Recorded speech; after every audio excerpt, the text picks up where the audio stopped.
తెలంగాణ భవన్లో మాజీ మంత్రి కేటీఆర్ మాట్లాడుతూ లైవ్ చూద్దాం. రాజకీయ కుటుంబంలో పుట్టిన కాబట్టి దగ్గర నేను కూడా ఒక 10-15 మంది ముఖ్యమంత్రులు వాళ్ళ నడవడిక వాళ్ళ మాట తీరువని చూసినాను. నాకు పక్కన చాలామంది విశేషమైన అనుభవం కలిగిన వాళ్ళు ఉన్నారు.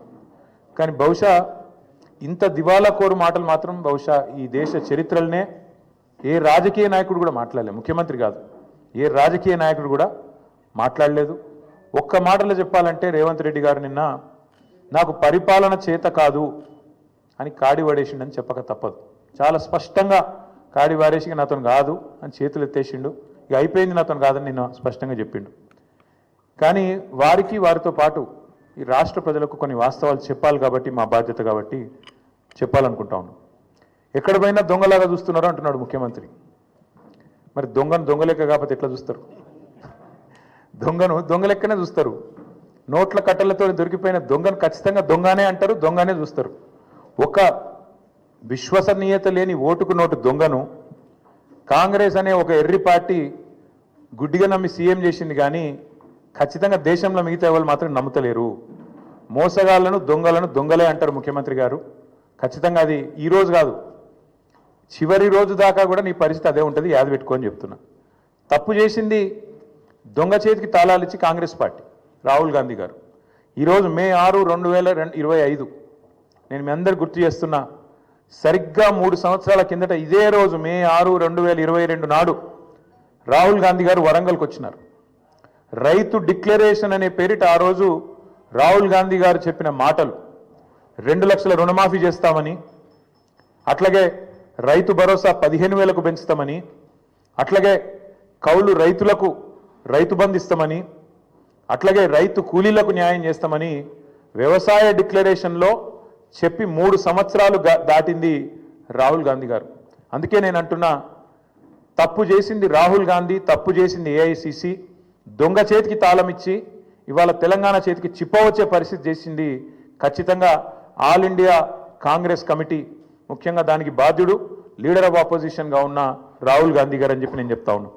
అట్లాగే ఇవాళ ఎందుకు ఈ మాటలు, ఎందుకు ఈ ఫ్రస్ట్రేషన్ అని చెప్పి ఇప్పుడు కొంతమంది మిత్రులు వారితో కలిసి మేము వస్తున్నప్పుడు ఇక్కడికి కమలాకర్ గారు నేను మాట్లాడుకుంటూ వచ్చినాం. వెంకటరమణారెడ్డి గారు అట్లాగే మా ప్రశాంత్ రెడ్డి గారు మాట్లాడుకుంటూ వస్తుంటే వారందరూ అన్నది మాట ఒకటే, అధికారంలోకి వస్తామని వాళ్ళు అనుకోలేదు, అడ్డగోలుగా హామీలు ఇచ్చిండ్రు, నోటికొచ్చిన చెత్తవాగుడంతా వాగినరు, ఎవరేం చెప్తుంది రాసుకుంటా వేయినరు మేనిఫెస్టో అనుకుంటా.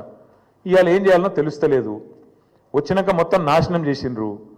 అట్లాంటి పరిస్థితి వచ్చింది కాబట్టి ఇవాళ కేవలం తప్పించుకోవడానికి, కేవలం ప్రజలను ఇక మాత్రం కాదు తప్పించుకోవడానికి మార్గాలు వెతుకుతూ, దొంగతనం చేసినాక దొంగ పారిపోయేటప్పుడు ఎట్లయితే మార్గాలు వెతుకుతాడో ఆ పద్ధతుల్లో రేవంత్ రెడ్డి గారు ఇవాళ మాట్లాడుతున్నట్టుగా ఆయన ఫ్రస్ట్రేషన్ చూస్తుంటే కనబడతా ఉన్నది. ఎన్ని మాటలు చెప్పిండండి మన రాష్ట్ర ప్రభుత్వ ఉద్యోగులకి, ఎన్ని హామీలు ఇచ్చిండు. అసలు ఉద్యోగుల గురించి, ఉద్యోగుల త్యాగాల గురించి, ఉద్యోగులు తెలంగాణ కోసం చేసిన పని గురించి రేవంత్ రెడ్డికి కనీసం ఇసుమంతన తెలుసా? అసలు ఆనాడు కేసీఆర్ గారు నిరాహార దీక్షకు పోయిందే ఉద్యోగ గర్జన సభ నుంచి. ఉద్యోగుల విషయంలో ఆనాడు ఒకసారి ఫ్రీ జోన్ హైదరాబాద్ అనే ఒక తీర్పు వస్తే దాన్ని ఖచ్చితంగా తిరస్కరిస్తున్నది తెలంగాణ సమాజం అని చెప్పి తెలంగాణ ఎన్జిఓల త్యాగాన్ని గుర్తు చేస్తూ తెలంగాణ ఎన్జిఓ అనే సంఘాన్ని ఉమ్మడి ఆంధ్రప్రదేశ్లో కూడా అత్యద్భుతంగా నడిపిన ఉద్యోగ సంఘాల నాయకులకు మా స్వామి గౌడ్ గారు ఇక్కడే ఉన్నారు, మా శ్రీనివాస్ గౌడ్ గారు ఇక్కడే ఉన్నారు, పెద్దలు దేవిప్రసాద్ గారు ఉన్నారు, పాతూరి సుధాకర్ రెడ్డి గారు ఉన్నారు, ఇంకా ఉపాధ్యాయుల నుంచి వచ్చిన మా సోదరుడు రసమై బాలకృష్ణ గారు ఉన్నారు. ఇట్లా ఎంతోమంది ఆనాడు ఉద్యమంలో కదం దొక్కితే వారి త్యాగ స్ఫూర్తితో అల్టిమేట్గా తెలంగాణ వచ్చింది. కాబట్టే కేసీఆర్ గారు దేశంలో ఎక్కడ లేనట్టు కేంద్ర ప్రభుత్వ ఉద్యోగుల కంటే ఎక్కువ ఉండాలి మన తెలంగాణ ఉద్యోగుల జీతాలని చెప్పి 73% ఫిట్మెంట్ ఇచ్చిండు. ఒక స్పెషల్ ఇంక్రిమెంట్ ఇచ్చిండు, తెలంగాణ ఇంక్రిమెంట్. ఎందుకు? ఒకటే కారణం, ఉద్యోగులు వేరు మేము వేరు కాదు, ఉద్యోగులే ఉద్యమకారులై కదం దొక్కిండ్రు, ఉద్యోగులే అత్యద్భుతంగా ఆనాడు పెన్ డౌన్ చేసిన సకల జనుల సమ్మెలో తమ ఉద్యోగాలు పోతాయనే ఇబ్బంది కూడా లేకుండా, ఆలోచన కూడా లేకుండా తెలంగాణ కోసం కొట్లాడిన ఆ సోదరుల్ని ఇవాళ అవమానించడం అంటే, వాళ్లకు మిగతా రాష్ట్రంలోని ప్రజలకు చిచ్చుపెట్టే ప్రయత్నం చేయడం అంటే, ఇది ఒక ఉద్యమ ద్రోహి అయిన రేవంత్ రెడ్డి మాత్రమే చేయగలుగుతాడు తప్ప ఇంకోటి చేయలేడు. ఎందుకంటే ఆయనకు అవగాహన లేదు. ఉద్యమంలో ఆనాడు భుజం భుజం కలిసి మాతో నడిచిన ఉద్యోగులను మేము కడుపులో పెట్టుకొని చూసుకున్నాం. ఎందుకంటే వాళ్ళది మాకు పేగు బంధం. అందుకే ఒక ఉద్యోగ సంఘాల నాయకుడు మంత్రి అయిండు, మరొక నాయకుడు కౌన్సిల్ చైర్మన్ అయిండు, ఇంకొక నాయకుడు బ్రహ్మాండంగా ఆనాడు కార్పొరేషన్ చైర్మన్ అయిండు, ఇంకొక నాయకుడు ఎమ్మెల్సీ అయిండు, ఇంకొక నాయకుడు ఎమ్మెల్యే అయిండు. చాలామంది పెద్ద పెద్ద హోదాల్లో ఆనాడు ప్రభుత్వంలో ఉన్నప్పుడు వారిని గౌరవించుకున్నది కేసీఆర్ ప్రభుత్వం. ఇవాళ ఉద్యోగులు అడుగుతున్నది ఏంది? మీరు చెప్పిందే కదా, మీరే చెప్పింది. ఇగో పేజ్ నెంబర్ 28 మేనిఫెస్టో. టీఎస్ఆర్టీసీ సిబ్బంది సంక్షేమం. ఆర్టీసీ కార్మికులను ప్రభుత్వంలో విలీన ప్రక్రియ పూర్తి చేసి 2 పీఆర్సీ బకాయిలు వెంటనే చెల్లిస్తాం. వచ్చే పీఆర్సీలో ఆర్టీసీ కార్మికులను చేరుస్తాం. రాష్ట్ర ప్రభుత్వ ఉద్యోగులతో సమానంగా అన్ని వసతులు సదుపాయాలు కల్పిస్తాం. ఆర్టీసీ బస్సులకి ఏందో చెప్పింది. ఇగో ఇది ఆర్టీసీ కార్మికుల గురించి మీరు చెప్పిన మాట. ఇక ప్రభుత్వ ఉద్యోగుల గురించి మీరు చెప్పిన మాటలేంది? సంక్షేమం గురించి మీరే చెప్పినారు. రాష్ట్ర ప్రభుత్వ ఉద్యోగులందరికీ పెండింగ్లో ఉన్న 3 డిఏలు తక్షణమే చెల్లిస్తాం. రాష్ట్ర వ్యాప్తంగా ఉన్న ఉద్యోగ ఉపాధ్యాయులకు 1వ తారీఖున వేతనాలు అందే విధంగా చర్య తీసుకుంటాం. సప్లిమెంటరీ బిల్లులు 15 రోజులు చెల్లిస్తాం. సిపిఎస్ విధానాన్ని రద్దు చేసి ఓపీఎస్ తెస్తాం. పెన్షనర్లకు ఉద్యోగులకు ఇచ్చే డిఏలను సకాలంలో ప్రకటించి బకాయిలను వెంటనే ఇస్తాం. 317 రద్దు చేస్తాం. కాంగ్రెస్ ప్రభుత్వం ఏర్పాటైన వెంటనే కొత్త పీఆర్సీ ప్రకటించి 6 నెలలలోపు సిఫార్సులు అమలు చేస్తాం. కాంట్రిబ్యూషన్తో పాటు అన్ని రకాల జబ్బులు అని చెప్పి ఇంకేందేందో రకరకాల మాయమాటలు వారి కోసం చెప్పిండ్రు. ఏం అడుగుతుండ్రు ఇవాళ ఉద్యోగులు? మీరు చెప్పిందే అడుగుతుండ్రు కదా. గొంతమ్మ కోరికలు ఏమైనా కోరినరా? పీఆర్సీ వేస్తామన్నారు, ఏది అని అడుగుతుండ్రు. డిఏలు ఏవి అని అడుగుతున్నారు. కానీ ఇవాళ మీరు మాట్లాడే మాట ప్రజల ముందు ఉద్యోగులను విలన్లుగా చిత్రీకరించే ఒక చిల్లర కుట్ర ఏదైతే స్వయంగా ముఖ్యమంత్రి గారు చేస్తున్నారో వారిని వాళ్ళ తెలంగాణ ఉద్యోగుల తరపున మేము అడుగుతున్నాం. భారత రాష్ట్ర సమితిగా అందాల పోటీలకు 250 కోట్లు ఉన్నాయి, కానీ పెన్షన్ రిటైర్ అయిన వాళ్లకు మీకు పెన్షన్ ఇస్తుంది, కానీ రిటైర్ అయిన వాళ్ళకు రిటైర్మెంట్ బెనిఫిట్స్ ఇస్తుంది, కానీ పైసలు లేవా? ఇదేనా నీ ప్రభుత్వం? ఇదేనా నీ ప్రాధాన్యత? నన్ను కోసుకొని తింటారా అంటుండు ముఖ్యమంత్రి. నన్ను కోసుకొని వండుకొని తింటారా? ఇదొక ముఖ్యమంత్రి ప్రభుత్వ ఉద్యోగులను ఉద్దేశించి మాట్లాడిన మాట. అయ్యా ముఖ్యమంత్రి గారు, నిన్ను కోసుక తినేంత పిచ్చోడెవడు లేడు. నువ్వే నీ తలమాసిన విధానాలతో రాష్ట్రాన్ని కాల్చుక తింటున్నావు. రాష్ట్రాన్ని సంవత్సరంన్నర రాచి రంపాన పెడుతున్నావు నువ్వు. ఇది వాస్తవం. ఇలా రాష్ట్ర ప్రజలు ఒక మౌలికమైన ప్రశ్న అడుగుతున్నారు. కేసీఆర్ ఉన్నప్పుడు కరెంట్ ఎందుకు మంచిగా ఉండే, ఇప్పుడు మంచిగా ఎందుకు లేదు? కేసీఆర్ ఉన్నప్పుడు మంచినీళ్ళు ఎందుకు మంచిగా వస్తుండే, ఇప్పుడు ఎందుకు వస్తలేవు? ఎండాకాలం రాగానే మళ్ళీ ఆగం ఎందుకు అవుతుంది? మళ్ళీ బిందెలు పట్టుకొని రోడ్డు మీదకి ఎందుకు పోవాలి? కేసీఆర్ ఉన్నప్పుడు రైతు బంధు పడుతుండే, ఇప్పుడు ఎందుకు పడతలేదు? కేసీఆర్ ఉన్నప్పుడు టైంకు పెన్షన్లు వస్తుండే, ఇప్పుడు 2 నెలలు ఎందుకు ఎగ్గొడుతుండు? కేసీఆర్ ఉన్నప్పుడు చెప్పిన ప్రతి పని చేస్తుండే, ఇప్పుడు ఎందుకు చేయలేకపోతున్నాడు? కేసీఆర్ ఉన్నప్పుడు రాష్ట్రం రయ్యమని పురోగమనంలో ముంగటిపోయింది, ఇప్పుడు ఎందుకు తిరోగమనంలో పోతుంది, ఎందుకు వెనకపోతుంది అని అడుగుతున్నారు. సమాధానం ఉందా నీ కాడ?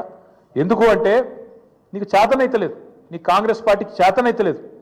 కేసీఆర్ ఉన్నప్పుడు బీఆర్ఎస్ పాలనలో రాష్ట్రం దేశానికి రోల్ మోడల్ అవుతుంది, ఎట్లా కాంగ్రెస్ పాలనలో దివాలా ఎందుకు తీస్తున్నది? కారణం ఒకటే, ఇది నాయకత్వ లోపం. మీ కాంగ్రెస్ పార్టీ పెట్టిన శాపం తెలంగాణకు. మార్పు పేరుతో మీరు చేసిన దుర్మార్గం ఇది. అందుకే మేమనేది, ఏ ముఖ్యమంత్రి కూడా భారతదేశ చరిత్రలో ఈ 78 ఏళ్లలో తాను పరిపాలిస్తున్న రాష్ట్రానికి నీ శాపాలు పెట్టినోడైతే ఎవడు లేడు. ఎయిడ్స్ పేషెంట్ అంటివి, క్యాన్సర్ పేషెంట్ అంటివి, ఆఖరికి నిన్న దివాలా తీసింది మనకు అప్పు ఉడతలేదు అని చెప్పి అట్లా మాట్లాడుతీవి. అందుకే నీ దివాలా కోరు మాటలు, నీ ఇంటలెక్చువల్ బ్యాంక్రప్సీ, నీ ప్రభుత్వం యొక్క దివాలా కోరు విధానాలే వాళ్ళ రాష్ట్రం పాలిట శాపాలుగా మారినాయి. సీఎం అనేటోడు ఒక తండ్రి లాంటోడు.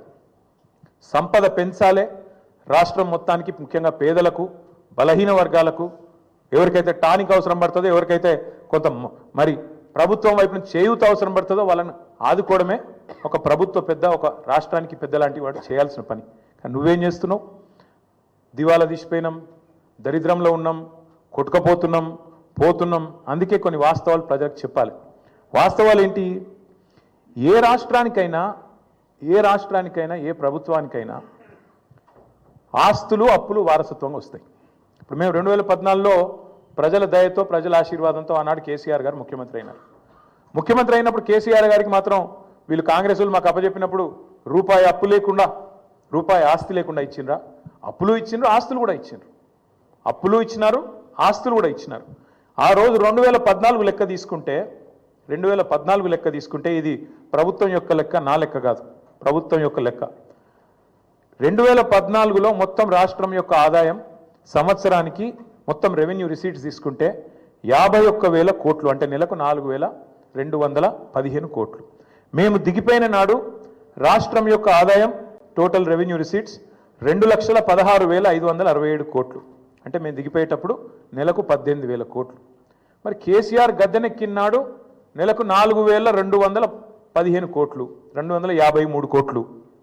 కేసీఆర్ గద్దె దిగిపోయినాడు నెలకు 18,000 చిల్లర కోట్లు. మరి పెరగలేదా? రాష్ట్రం యొక్క ఆదాయం పెరగలేదా? మేము పెరిగిన ఆదాయంతో కూడిన రాష్ట్రాన్ని నీకు ఇయ్యలేదా? ఇది వాస్తవం కాదా? 2014-15లో ఆనాడు కేసీఆర్ గారు ముఖ్యమంత్రి అయిన రాజు మీరు కాంగ్రెస్ వాళ్ళు మాకు ఇచ్చినప్పుడు రాష్ట్రం యొక్క సర్ప్లస్ ఎంత అంటే 369 కోట్లు. రెవెన్యూ సర్ప్లస్ ఆనాడు 369 కోట్లు. మేము దిగిపోయినాడు 2023-24లో మీకు అప్పజెప్పినాడు మళ్ళీ 4,882 కోట్లు.